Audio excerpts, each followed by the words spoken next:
Hello guys, today in this video I'm going to show you how to make this material, the hexagonal shield material from starting to the end, not by using any kind of manual work, just by using our AI, using our own Unreal MCP tool mainly.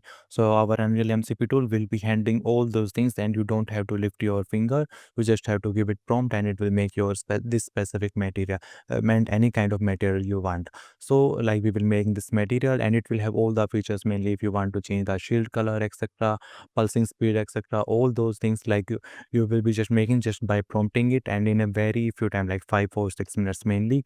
And it's like you will have the full control. It will be making like inside the material editor, no weird kind of like hidden things, etc. And whenever you want, you will be able to modify it by yourself also and by prompting it again. So now let's get started. So now let's start with making our material. So for my material, I'm going to use this specific prompt, like it will be a sci-fi energy shield material, and it will also be using a custom HLSL also. So you guys are sure like it is going to work with custom HLSL code inside our material also. So you can use the nodes also, or you can go by the code basis also by using HLSL inside our material also. So now let's get started. So I'm just going to copy this specific prompt, and if you want to read this prompt, you can pause the video and read this prompt. So I will just copy it and I will go to my specific AI on this. Like I previously like tested this a simple PBR material. So I'm just going to paste it here mainly. So I will paste this code prompt here and I will say it to like make this material mainly. I will just say it now, and as soon as I press enter, it will start like doing some kind of research on it. As it starts to make, like it will add the material inside our test folder here. Now we have to like wait for some time mainly. It will do the research, it will gather all the nodes, etc., that it have to use, and it will start making our material then.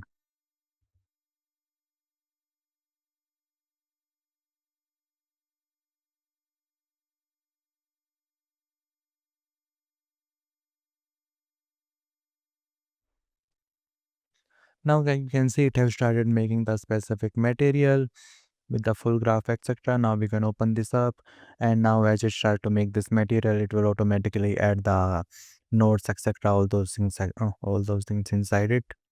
Now let's wait for it. Now you can see in front of like it build this word material graph with all the data, etc., inside it, and it have added all the things inside, like it added the hexagon grids, etc., colors, pulsing speed, the shield composite, all those things. So now our this specific material is ready, and it is showing what parameters it made and all those things that it made. It gave us the information about that. Now we can open this material properly and test it up.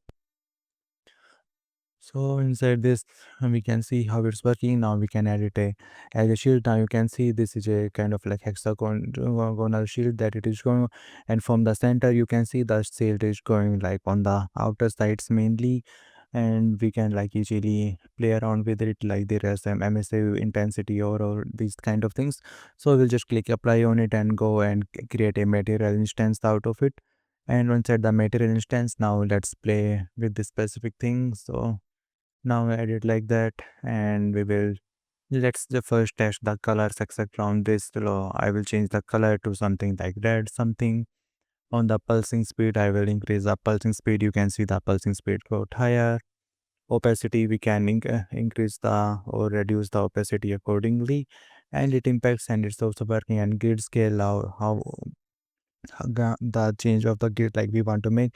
If we want to reduce, we can reduce it. Like now the grid size is very big, and if we increase, now you can see the grid size is getting smaller, and the pulsing, etc., all those are also working. Emissive intensity, if we want to increase or reduce these things, we can play around with this also.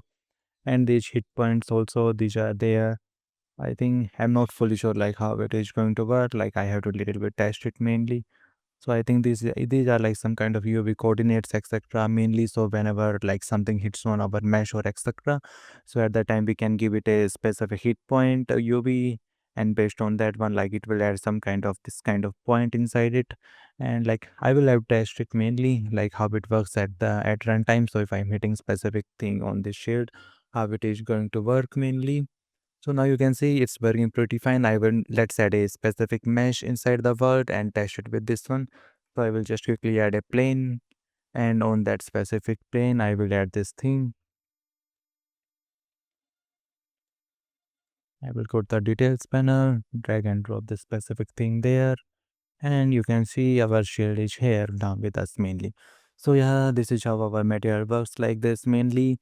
It can technically make like any kind of materials, etc. And some of this like things are like the HLSL code mainly. So this is a custom like HLSL code, so you can do like pretty advanced stuff with this thing mainly. And if you want, like if you don't want to use the HLSL code, like you just have to tell it you don't want to HLSL code, and it will just give and do all these things inside the material nodes itself mainly without using any kind of this custom HLSL code.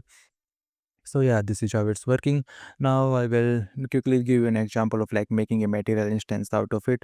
So I will just tell it, I will enable the voice mode so I can just speak to it directly, or I got disable it. I will send. Hi Claude, can you make a material instance of the material that we just made, and in that make the shield color green, and the reduce the grid size mainly. So like the I can see a lot of hexagons etc. inside this.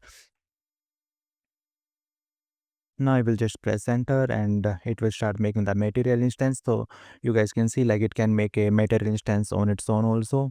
So now it will do some thinking, and then it will start making our material instance. So now you can see it created our material instance, this one here, green one. As we said, like it made its color green, and it also reduced the grid size. By default the grid size was like this one, but for this one like it added like lot of grids mainly. So I think it increased the grid scale also to maximum, and it also enabled it mainly. And yeah, so this is how our Unreal MCP for specifically for the material is working. I hope you guys like it, and if you guys have like any kind of doubts or question related to these things, you can join my Discord channel, comment down. And a part of this functionality is like open source. Like I have given the GitHub link on in the description of this video. You can take a look there and try it out, and there will be a like another version of it like on which I am making it, like that will that also I will be releasing soon mainly. So meanwhile, if you want to test it, you can download my GitHub version and test it accordingly. And if you guys have any kind of feedback etc, feel free to let me know. Okay, bye bye guys.